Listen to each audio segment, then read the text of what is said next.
वो जो हमें कुछ सिखाते हैं कुछ जीवन में,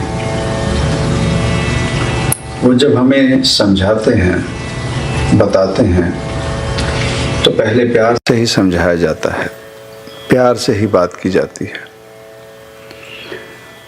पर जब जीव उस बात को प्यार से ना समझे, जब जीव दोबारा फिर वही गलती जीवन में करने लगता है, बच्चा दोबारा फिर वही गलती करे, तो एक समय के बाद माता पिता या वो जीव जो जीवन में समझाने लगा है, वो फिर उसी गलती के लिए थोड़ी नाराज़गी जाहिर करता है, और वो गलती उस समय तक भी अगर ना समझ जाए तो वो जो नाराज़गी है, वो जो समझाना है, वो अलग सा एक रूप ले लेता है। और एक समय बीत जाने के बाद वो जो समझाने में लगा होता है, वो जीव को समझाना बंद कर देता है। उस जीव को फिर उसके हाल पर छोड़ देता है। वो जो पहली बार किसी का समझाना, और वो जब वो जीव समझाना बंद कर दे, ये जो सफ़र है हमारे जीवन में, हमने जीवन में ये सफ़र अपने जीवन में ज़रूर देखा है। फ़र्क सिर्फ इतना है कि कभी हम डांट खाने वालों में होते हैं, कहीं हम डांटने वालों में होते हैं। पर जीवन में हमने ये समा ज़रूर देखा है, देख रहे हैं। अब बात आती है कि कोई समझाता क्यों है हमें, या हम किसी को क्यों समझाते हैं। समझाना क्या है, बताना क्या है। अगर कोई किसी को जानता है, कोई किसी का प्यारा है, कोई किसी का करीबी है, तो जीव उसी जीव को समझाएगा, बताएगा। पराये जीव के साथ किसी जीव को क्या लेना देना। पराये जीव को कोई जीव क्यों समझाएगा, बुझाएगा, क्यों कुछ कहेगा। तो वो जो अपनापन है, उस अपनेपन में जीव कोई किसी को समझाता है, सही मार्ग, सही रास्ता बताता है। जो अपना नहीं है उसे नहीं बताएगा। अपनी औलाद, अपनी संतान, देखो माता पिता उनके पीछे लगे रहते हैं कि ये काम गलत है, ये बात गलत है, ऐसे मत कर, समझाएंगे, बुझाएंगे। वही अपने किसी रिश्तेदार का बच्चा आ जाए, अगर तो किसी को अपना मायका ज़्यादा पसंद है, तो वहाँ से कोई बच्चे आ जाएं, तो उन्हें भी एक लेवल तक अच्छे से जीव समझाएगा। पर यही अगर आस पड़ोस कोई और बच्चे अगर आ जाएं, तो जीव का समझाने का जो अंदाज होता है, उसमें फ़र्क आ जाता है। उसे वो उस ढंग से नहीं समझाएगा जिस ढंग से अपने प्यारे को समझाएगा।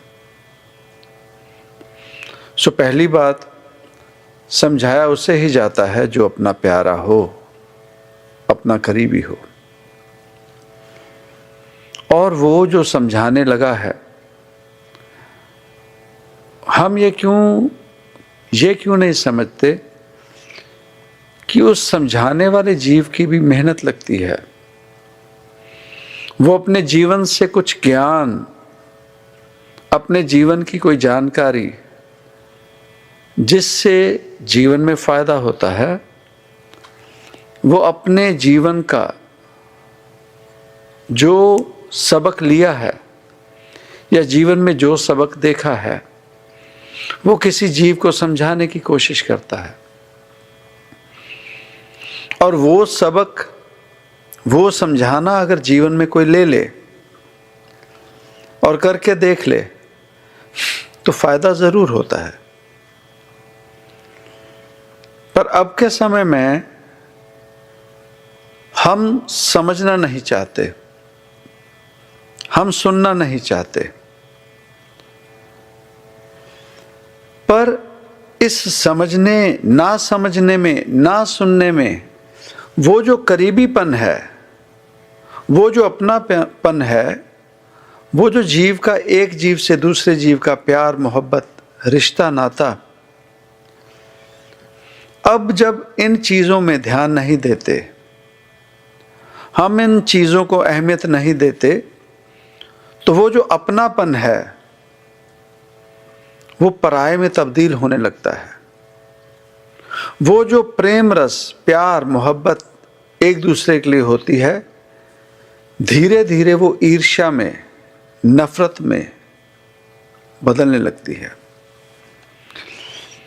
खुद अपनी संतान को जन्म देते हैं माता पिता, और एक समय आता है कि वही बच्चे माता पिता को देखना पसंद नहीं करते, सुनना पसंद नहीं करते, उनके करीब रहना पसंद नहीं करते,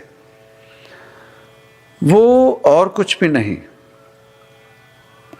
एक समय के बाद वो समझना नहीं चाहते, और वो जो समझना नहीं चाहता, वो जो सीखना नहीं चाहता, उस जीव की जीवन में तरक्की वहीं रुक जाती है। कारण कि जब तक एक जीव, एक बच्चा स्टूडेंट बन के स्कूल में जाता है, कोई भी जीव जब विद्यार्थी बन के कहीं जाता है, वो तभी सीख सकता है, तभी कोई ना कोई सबक धारण कर सकता है। पर जिस दिन वो अपने विद्यालय को, स्कूल को वो छोड़ देता है, तो उसकी जो सीख है वो कम होने लगती है। अब उसे लगने लगता है कि मैं सीख गया, मुझे जानकारी मिल गई, मैं समझ गया। यही काम होता है हमारे आर परिवारों में। बच्चे कहने लगते हैं अब मैं बड़ा हो गया, अब मुझे पता है, अब मुझे समझाने की जरूरत नहीं। पर वो जो माता पिता है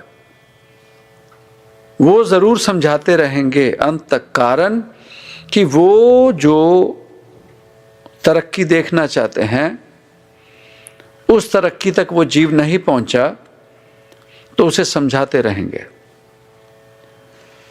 चाहे वो नाराजगी बताए, और उस रिश्ते में चाहे खटास आ जाए, नफरत आ जाए, ईर्ष्या आ जाए, उसके बावजूद वो समझाते हैं। पर वो बच्चा, वो बाल, वो जीव अगर अपने माता पिता, अपने गुरुजनों के कहे अनुसार अगर कुछ जीवन में पा लेता है, वो उस अवस्था तक पहुंच जाता है जहां माता पिता या और कोई वेल विशर से देखना चाहता है, तो उसके बाद उसे समझाने की जरूरत नहीं पड़ती। उसे फिर कुछ कहने की जरूरत नहीं पड़ती। तो जीवन में अगर देखें, दुनियावी तौर पे हम इतने ज्यादा घिर चुके हैं, दुनियावी तौर पे मोह माया में अपने इर्द गिर्द हमने एक दायरा बना लिया जिसे हम अपना परिवार कहते हैं। हमें ज्यादा में ज्यादा चिंता उन्हीं की होगी जो अपने हम समझ के बैठ गए भीतर से, पर सच में ये भी जानते हैं कि अपना कोई भी नहीं। ये आर परिवार, धन दौलत, ये रिश्ते नाते, ये माया का एक जंजाल है जिसमें हम उलझ के बैठे हैं, जिसमें हम फंस के बैठे हैं। पर इस सच्चाई को हम भूलना नहीं चाहते। इस सच्चाई में हम रूझना नहीं चाहते, इस सच्चाई को हम देखना नहीं चाहते, इस सच्चाई के बारे में सुनना नहीं चाहते। ये जो हमारे इर्द गिर्द हम जो भी कुछ देख रहे हैं, हम जानते हैं कि हमारा ये कुछ भी नहीं, पर इतनी सच्चाई, इतना सच कौन सुने, इतना सच कौन अपने भीतर हजम करे। पर उस झूठ में विलीन हैं, चलते रहें। पर एक अवस्था वो आती है जिसमें जीव को अपने आप से गलानी जरूर होती है, चाहे वो पति पत्नी का रिश्ता है, चाहे आर परिवार, रिश्ते नाते। जैसे जैसे जीव रिश्ता निभाता है और सामने अगर जीव उस चीज को मान्यता ना दे, उस चीज को समझना ना चाहे, तो भीतर से ग्लानि होती है कि मैं ये क्यों रिश्ता निभा रहा हूं। ये सच में सब झूठ है, ना कोई आर परिवार अपना है, बाल बच्चे इनके पीछे इतना कुछ कर रहे हैं। ये कौन से हमारे सगे होंगे, ये कौन से हमारे सगे हैं। वो भाई बहन है, उसने मेरी ज़मीन मार ली, बहन ने मुझे धोखा दे दिया, मेरे उस रिश्तेदार ने मेरे साथ ऐसा धोखा कर दिया। जीवन में हम देखते हैं और अपने जीवन काल में औरों को भी देखा है जिनके परिवार ने उनके अंत समय तक उन जीवों का बहुत बुरा हाल कर दिया। उसके बावजूद हम इस झूठ में विलीन होकर इस माया को एंजॉय कर रहे हैं। करना भी चाहिए, पर अगर हम बात करते हैं मूल की, सच्चाई की, इंसानी जन्म की, तो इस इंसानी जन्म की सच्चाई को तो कोई समझ नहीं सका, कोई सुनना नहीं चाहता, कोई जानना नहीं चाहता। और इस चीज को भूलकर, विसार कर हमने जीवन में दुख ही पाया। हमें एक सिकनेस हो चुकी है, हम बीमार हो चुके हैं। हमें ये जो पैसे के रूप में माया है, ये इतनी ज़्यादा पसंद है, इतनी ज़्यादा अच्छी लगती है, पर ये समझने की कोशिश नहीं की जैसे जैसे सुख सुविधा हमारे जीवन में बढ़ी, वैसे हमारे जीवन में दुख बढ़ा, परेशानी बढ़ी। कोई तो कारण था कि वो जो सिद्धार्थ होकर गौतम बुद्ध हो गए, उन्हें इस बात की सच्चाई का आभास हो गया था कि यार परिवार, रिश्ते नाते सब झूठ हैं। पर हमें ये नहीं कहा जा रहा कि हम घर बार छोड़कर, आर परिवार छोड़कर हम भी कोई बोधि का वृक्ष देखें और उसके नीचे जाके भक्ति करें। नहीं, हमें ये नहीं कहा गया। पर कोई तो अवस्था हुई उन महापुरुषों की, उन्होंने कह दिया लाज मरै जो नाम न लेवे, कि उसे लाज आनी चाहिए, शर्म आनी चाहिए। कहने सुनने में तो हमने आसानी से, कारण गुरबानी है, महापुरुषों की वाणी है, उनके वचन हैं, हमने तो सहजे कह दिया। पर उन्होंने जो बात कही, जैसे हम किसी को कहते ना तुझे लाज नहीं आती, तुझे शर्म नहीं आती ये काम करते हुए, तो उन्होंने भी वही बात कही है, लाज नहीं आती, शर्म नहीं आती, लाज मरै, कि लाज से, शर्म से मर जा। कहते ना तू शर्म से ही मर जा, तुझे शर्म ही नहीं आती। तो कहीं ना कहीं किसी रब रूप को यह कहना पड़ गया कि लाज मरै जो नाम न लेवे। नाम विहून सुखी क्यों सोवे। नाम को भूलकर सुख से जीव तू कैसे सो सकता है? सुख से तुझे नींद कैसे आ सकती है? जीवन में तू सुख कैसे मान सकता है उस नाम को विसार कर, उस नाम के बिना? तो जब ये अवस्था आई होगी उन महापुरुषों की जिन्होंने ये कह दिया लाज मरै। तो हमने कभी जीवन में सोचा कि ये तब कहा गया होगा जब हम जैसों ने उनकी बातों को विसार दिया होगा। वो रोज कहते होंगे अरे नाम जपो, सुमिरन करो, नाम जपो। अब नहीं सुनी तो उन्हें रोजाना देखने के बाद उन्हें कहना पड़ गया होगा कि लाज मरै। कोई उनके समक्ष सो रहा होगा, जैसे उनकी बातों को कोई नहीं सुनता होगा, तो उनके बारे में भी कह दिया होगा कि बहुत चिड़चिड़े हैं, नाराज रहते हैं, क्रोध में रहते हैं। पर उनका रोष, उनकी नाराजगी वो अपने लिए है या वो अपने इर्द गिर्द जीवों को घूमते देखते होंगे कि कैसे बेशर्मी से, कैसे बेपरवाही से ये अपना जीवन तबाह कर रहा है बिना नाम सुमिरन के। तो उन्हें कहना पड़ गया कि लाज मरै, शर्म कर और शर्म से मर जा। क्यों? जो नाम नहीं जप रहा, सुमिरन नहीं कर रहा। तो उस नाम सुमिरन की जब बात की गई, उस सुमिरने की, उस रब को याद करने की बात की गई, तो उस रब को याद करने के लिए हमारे जीवन में हमारी कितनी मेहनत है, हमारी कितनी कोशिश है और हमारी कैसी कोशिश है। महज अगर अगरबत्ती जला के हम सोच लें कि हमने उसे मना लिया, हो सकता है उन्हें धुएं से एलर्जी हो। हमने बढ़िया सी अगरबत्ती खरीद ली, चंदन की ले ली, रोजाना चंदन की अगरबत्ती धूप दे रहे हैं, हो सकता है चंदन उन्हें पसंद ना हो, गुलाब पसंद हो सकता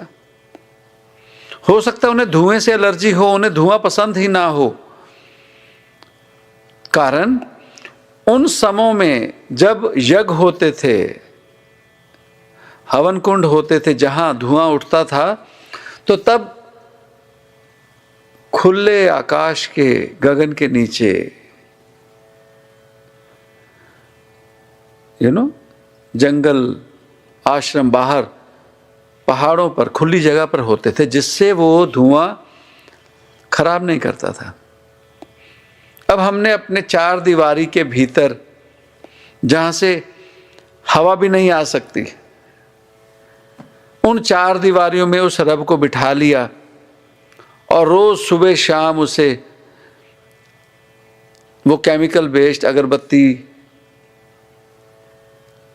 उसे रोजाना रिझाने लगे हैं। बेचारा बीमार पड़ गया होगा।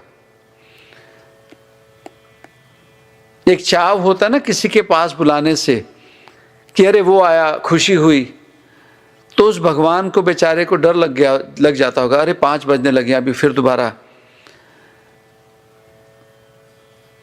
अब फिर सांस हमारी सफोकेट कर देंगे।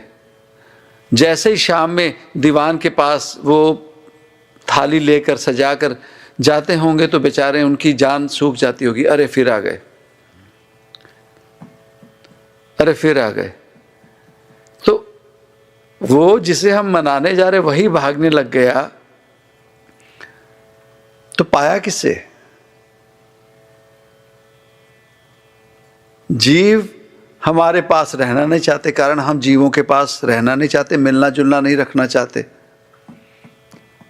अकेले अकेले अकेले। तो अकेले में ही किसी पूजा स्थान पर, गुरु घर पे जाना चाहेंगे नहीं। अब तो कोरोना का बहाना आ गया, अब तो कोरोना का बहाना बना लिया। वैसे भी कहाँ जाते हैं? तो जब जाते थे, अब जाना बंद कर दिया। तो चार दीवारी में हम जिन कामों में पड़े हैं, बजाय उसके उस सुमिरन की बात क्या कही गई, उस सुमिरने की बात क्या कही गई। कहते हैं जी गुरु की शरण में चले जाओ, पाप मिट जाएंगे, गुरु धारण कर लो, स्वर्ग नरक से बच जाओगे। ये ये कहाँ का सच है? माता पिता ने जमीन जायदाद बनाई हो, या माता पिता ने अपनी नौकरी से अपना जीवन अच्छा गुजार दिया और बच्चा कुछ ना करे, बच्चा कुछ ना करे,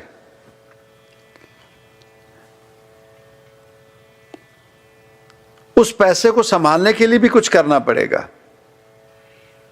और वो कैसे संभालता है? उसे दुगना करता है या उसे उजाड़ता है? तो कहीं ना कहीं हमारा भी, चाहे जितना मर्जी संपूर्ण कोई भी महापुरुष हो हमारे जीवन में, गुरु रूप में आया हो, अगर उसके नाम पर हम कितने समय तक चल सकेंगे? हमने दुनिया भर बट गई अभी धर्मों के नाम पर, मेरा धर्म बड़ा, मेरा धर्म बड़ा, पर इन चक्रों से हमने अपने भीतर में क्या पाया? ईर्ष्या, द्वेष, दूरी, पर वो नहीं किया जो उस धर्म में समझाया गया था। और सभी में ये नाम सुमरन की बात की गई, प्रेमा भक्ति की बात की गई, सहज होना समझाया गया। ये बातें तो सभी को समझाई गई, सभी धर्मों में। उसके बावजूद जिन कामों में हम पड़े हैं, ये अपने दिमाग से निकाल दें कि अरे गुरु की शरण में चले जाओ तो स्वर्ग नरक कर्मों के, नहीं नहीं, ये सब झूठ है, ये सच नहीं है। रामचंद्र महाराज जी, उनकी पत्नी मां सीता, उनका हरण हो गया, रावण उन्हें धोखे से उठा के ले गए। अब लक्ष्मण उनके भाई रामचंद्र महाराज जी के, अब सीधी बात है, सेवा में गए हैं, भक्ति भी है और वो भाभी भी है, और अगर राम को अपना गुरु मानते हैं, अपना कोई रब मानते हैं, तो उस हिसाब से भी वो रिश्ता। तो अब सीता मां को छुड़ाना है रावण के पास से। रामचंद्र महाराज जी के संग और जो भी जीव गए, तो लक्ष्मण भी गए।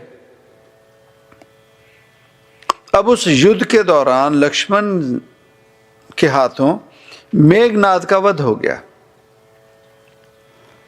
मेघनाद का वध हो गया, जो ब्रह्मज्ञानी थे, महापुरुष थे। अब वध होने पर जब युद्ध खत्म हुआ तो लक्ष्मण गए रामचंद्र महाराज जी के पास, कहते कि युद्ध तो जीत लिया, मां सीता भी आ गए, अब हम अयोध्या जाने लगे हैं। तो कहते वो सब ठीक है लक्ष्मण, पर इस युद्ध के दौरान आपसे जो गलत कार्य हो गया, उसकी सजा तो आपको मिलेगी। कहते क्या हुआ?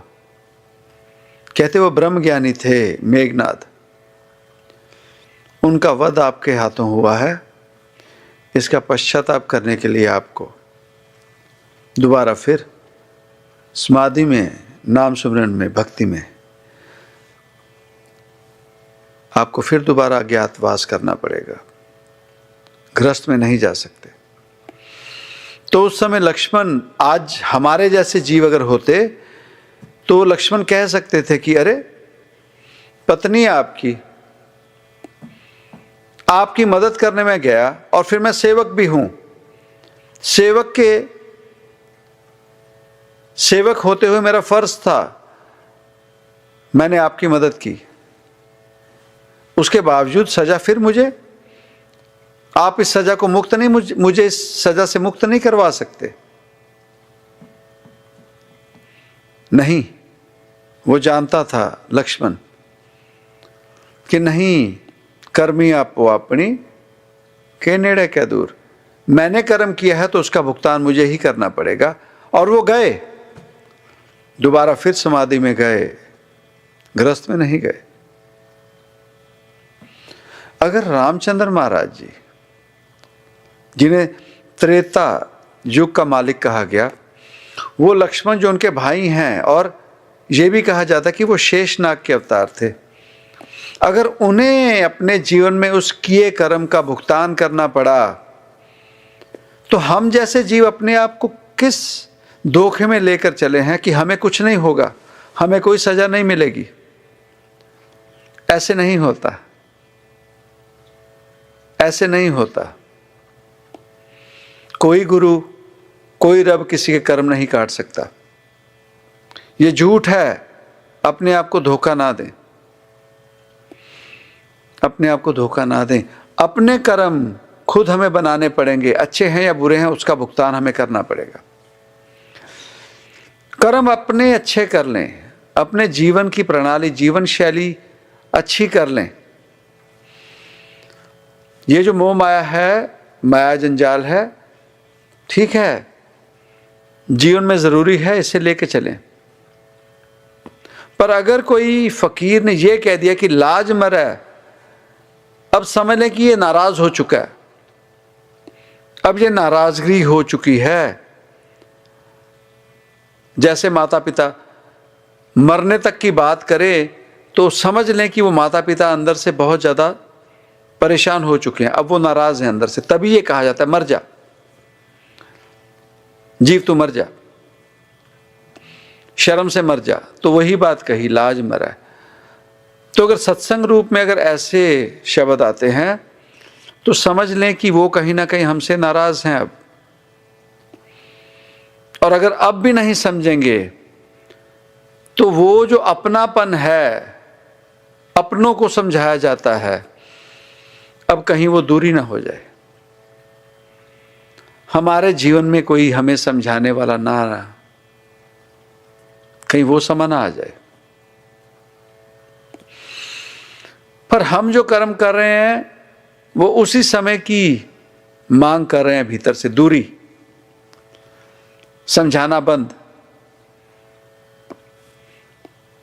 बजाय उसके ढंग से इन बातों को समझें।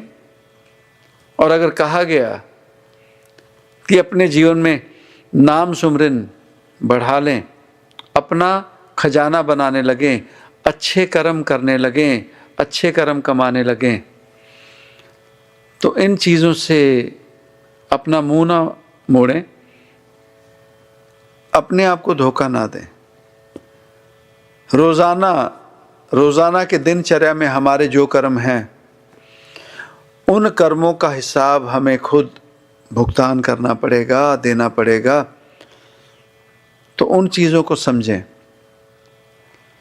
उन चीज़ों को समझें।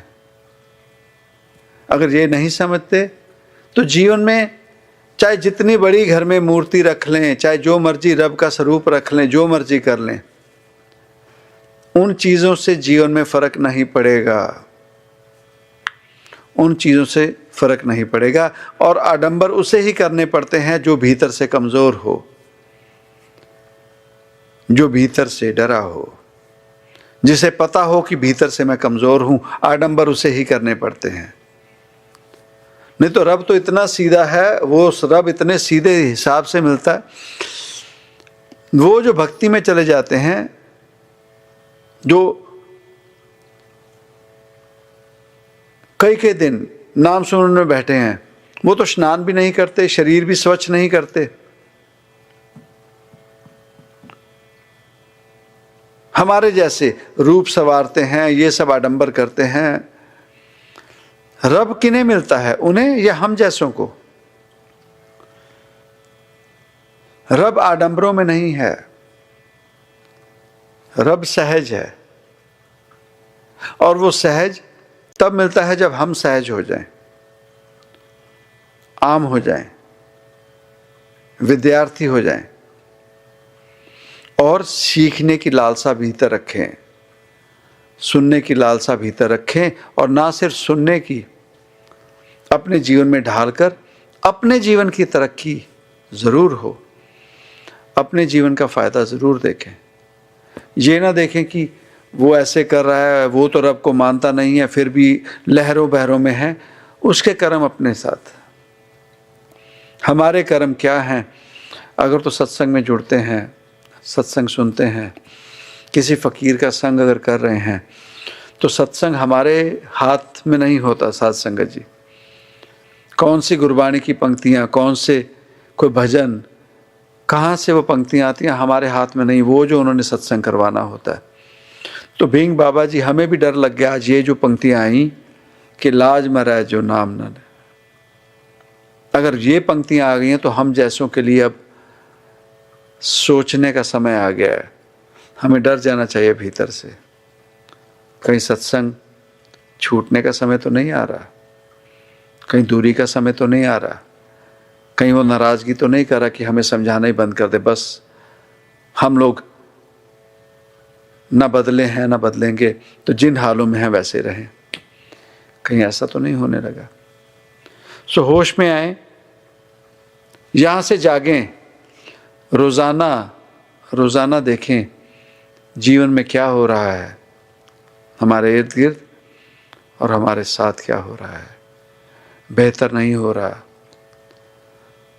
सो इसे बेहतर करने के लिए हम जब तक खुद कोशिश नहीं करेंगे, बाहर से हमारी कोई मदद नहीं कर सकेगा। उठ जाग मुसाफिर भोर भई। मुसाफिर, हम सभी मुसाफिर हैं। हमारा ये जीवन भी एक सफ़र है। जैसे पूर्वले जन्मों से, पिछले जन्मों से हम सफ़र है, हमारी ये जीव आत्मा सफ़र करते आ रही है। अब भी हम सफ़र में हैं। हमारी ये परमानेंट प्लेस नहीं है, हमारा ये घर नहीं है।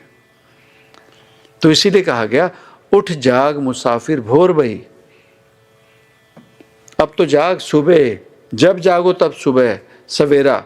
ये उस जागने की बात की गई, उस सुबह की, उस भोर की बात कही गई कि उठ जाग मुसाफिर भोर भई।